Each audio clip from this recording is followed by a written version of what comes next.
عليكم ورحمة الله وبركاته. حبايب قلبي عاملين ايه؟ يا رب تكونوا بخير. صلوا على النبي يا حبايبي واذكروا الله الا بذكر تطمئن القلوب. رخيص كتيرة في السوق، سعرها مناسب جدا، هاتيها وفرزيها من السنة للسنة. الملوخية الخضراء وسر تفريزها. يلا نبدأ بسم الله ونصلي على الرسول. متنسيش تحط اللايك، تشتركي في القناة، صلي على الرسول عشان يوصل كل جديد من قناتي. شيري الفيديو لكل صحابك. معايا 2 كيلو ملوخيه خضراء زي ما انتم شايفين كده. ملوخيه ما شاء الله يا بنات جميله جدا، اللهم بارك. هات اللي هي ورقتها صغيره مش ورقتها كبيره. معايا 2 كيلو، طبعا الكميه معايا كبيره. هقعد بقى في الارض كده واقطفها، وانا بقطفها كده هاخد الورق الاخضر ده، مش هاخد الورق، هاخد حته كده من العنقود نفسه عشان تعمل لي عرق كده وتعمل لي ليها مطه. ما تاخديش الورق بس كده، لا اقطعي معاه حته من العرق. اقطف كل الكميه دي اللي انت شايفاها ما شاء الله جميله جدا. هاتيها قبل ما تخلص من السوق وهاتيها وحوزيها عندك. هتستر الفريزر، تستر البيت، مستعجله وعايز تعملي غدا على السريع، هتطلعي كيس وتعملي بسرعه من حبه رز ابيض، بقى معاكي احلى غدوه كده. انا قطفتها كلها زي ما انتم شايفين كده. كده احنا قطفناها بس مش هنهد ايدينا كمان ونهد حنه ان احنا كمان نخرطها، لا. ارمي بقى المخرطه وارمي الكبه وتعالي هنعملها بطريقه حلوه جميله. بعد ما مسكتها قطفتها زي ما انتم شايفين كده، هغسلها غسله نضيفه تحت الحنفيه وهنقعها شويه كده بشويه خل. الخل عامه بيعقم لي اي حاجه وبينضفها لي عشان بس التراب بره في الشارع ومن الملوخيه من ايد ده لايد ده، لا هنعقمها شويه كده بشويه خل وننقعها شويه كده. وبعد كده همسكها اغسلها بقى بدل الغسله 2 و3 و4. اشطفيها جدا لحد الميه بتاعتك دي ما تبقى بيضه زي الفل وتنزل كل الرواسب اللي فيها خالص. انا طبعا ما اطولش عليك الفيديو، انا غسلتها مره واتنين. معايا حله كبيره فيها ازايز ميه ساقعه متلجه، وبعد كده حطيت فيها ازازه لحد فك التلج بتاعها خالص. تعالى حله على النار غليت زي ما انتم شايفين كده، انزل بقى فيها كده بمعلقه بيكنج باودر زي ما انتم شايفين كده. دي بقى ما بتخليش الملوخيه تسودي مني. حاجه حاجه اهو حبه سكر، دي الماده الحافظه اللي احنا بنحفظ بيها الملوخيه بتاعتنا في قلب الفريزر. كده زي الفل اهوت بقى، سهله وبسيطه جدا لحد دلوقتي. وهنعمل شويه ملوخيه عسل كده من الاخر. انزل كده بالملوخيه اللي انا غسلاها ومصفياها، انزل فيها بالميه. انا مش عايزاها تغلي في الميه، يا دوبك انزلها كده وادوس عليها وبعد كده اروح مطلعاها حطها في الميه الساقعه بتاعتي زي ما انتم شايفين كده. ما تخليهاش تغلي منك عشان ما تسودش منك وانت بتعمليها، عشان لو سودت منك وقلت سودت ليه هقول لك انك انت دوست عليها وهي في السليق كده، لا يا دوبك. بصوا انا بنزل كده وبشيل على طول واحطها في الميه الساقعه بتاعتي زي ما انتم شايفين كده اهوت. طبعا ما نزلتش في الكميه كلها، انا هنزل بالكميه دي كده على مرتين. بصوا خضره بقى وعامله ازاي يا بنات، ما شاء الله اللهم بارك. لا سودا ولا اي حاجه. انا عايزه احتفظ بالخضار بتاعها ده لحد اخر كيس عندي في الفريزر. فرزيها بنفس الطريقه وبنفس التركات بتاعتي، هتقعد معاكي سنه كامله من السنه للسنه من غير ما تسود. وما شاء الله جميله. اعمليها وجربيها وهتدعي لي جدا. نزلت بالكميه التانيه بتاعتي زي ما انتم شايفين كده اهوت.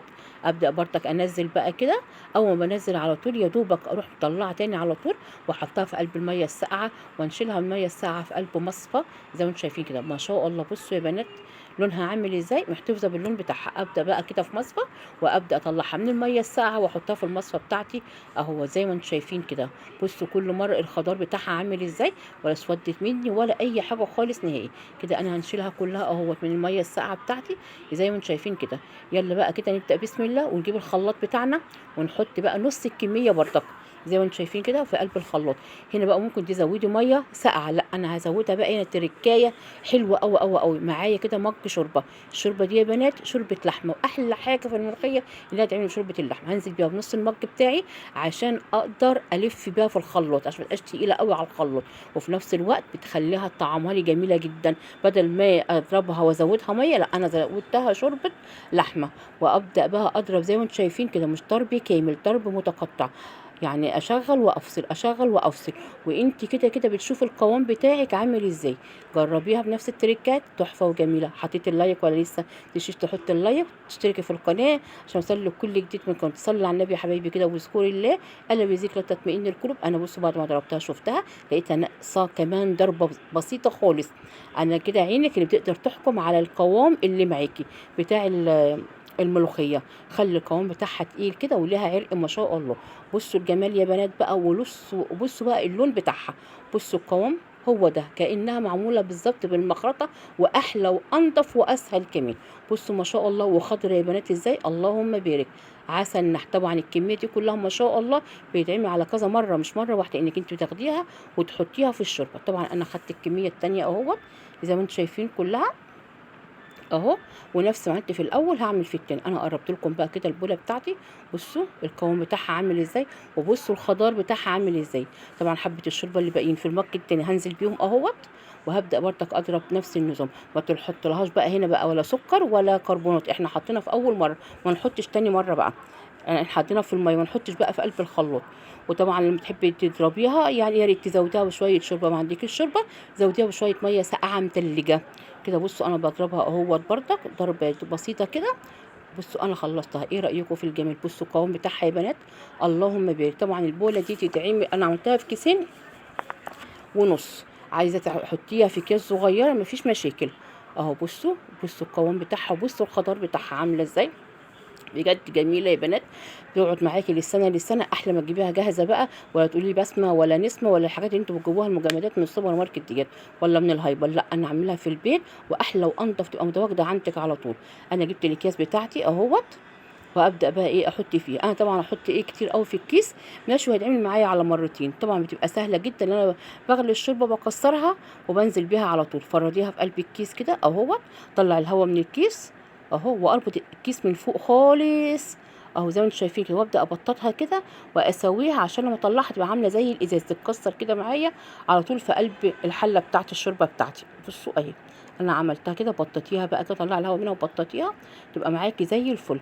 تحتفظي بيها في قلب التلاجة، مستعجله وعايزه تاكلي اكل وعلى السريع كده، تعملي زي انا بقول لك كده، فرزيها عندك حبه شوربه واعمليها قوم بحبه رز، يبقى عندك احلى غدا سهل وبسيط كده اهو. في الكيس التاني اهو زي ما انتم شايفين كده، الكيس يا بنات بيعمل معايا مرتين ما شاء الله، مش مره واحده، لان هي تقيله جدا جدا جدا. بصوا ما شاء الله اهوت زي ما انتم شايفين كده. اربط الكيس من فوق، ما طلعت الهواء منه، وابططها كده عشان تبقى زي الازاز معايا اهو. بصوا ما شاء الله يا بنات، حاجه كده اللهم بارك، حاجه كده جميله.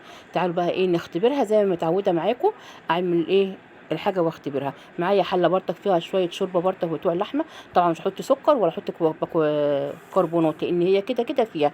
انا كده الشوربه بتاعتي غلت، انزل بمعلقه كزبره، طبعا الكزبره بتطعمها لي وتديها تست عالي وتخليها في حته تانية خالص يا بنات.